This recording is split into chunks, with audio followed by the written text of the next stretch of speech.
What is compost? Compost is a type of fertilizer that is made from rotten plants. And these old vegetables and fruits are broken down by bacteria and made into something called compost.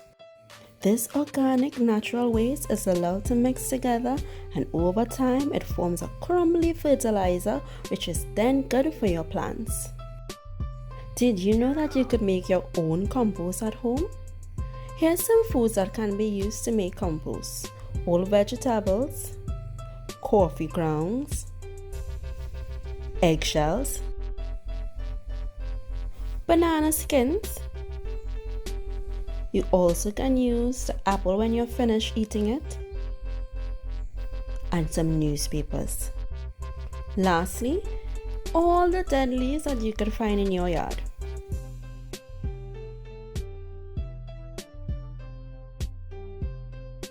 To create your compost pile, you'll need some soil, not potting mix but soil, some dead leaves, food scraps of your choice, and some newspaper.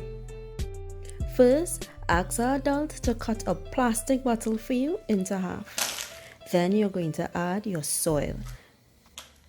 Evenly distribute the soil, then add your pieces of newspaper.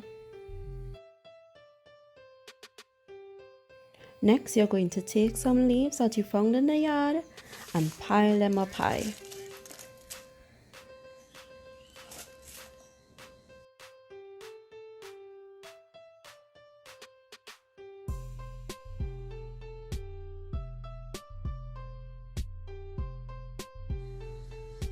Next, you're going to sprinkle some water.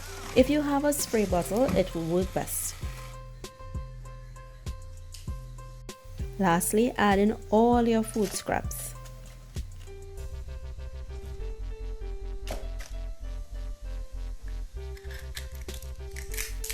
Auntie Michaela, she loves gardening.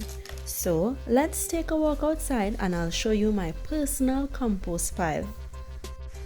If you look closely, you'll see some fruits. Here's a mango. Yeah, we have some leaves. And throughout the months, I just continue adding a lot more stuff into my heap. And throughout the days, you will see that it turns into a crumbly type of soil that is going to be used as fertilizers to make my plants grow big and strong. In my compost pile, it's a home for all these bacteria and germs, and the bacteria and germs help break down all the leaves and makes my plants grow big and strong. So remember, not all trash is garbage. You can make your very own compost at home. Remind your parents and grandparents they don't need to spend a lot of money on expensive fertilizers. So as a family, we could all come together and make our very own compost pile at home. And you never know, you could have a bigger pile than Auntie Michaela. Bye guys!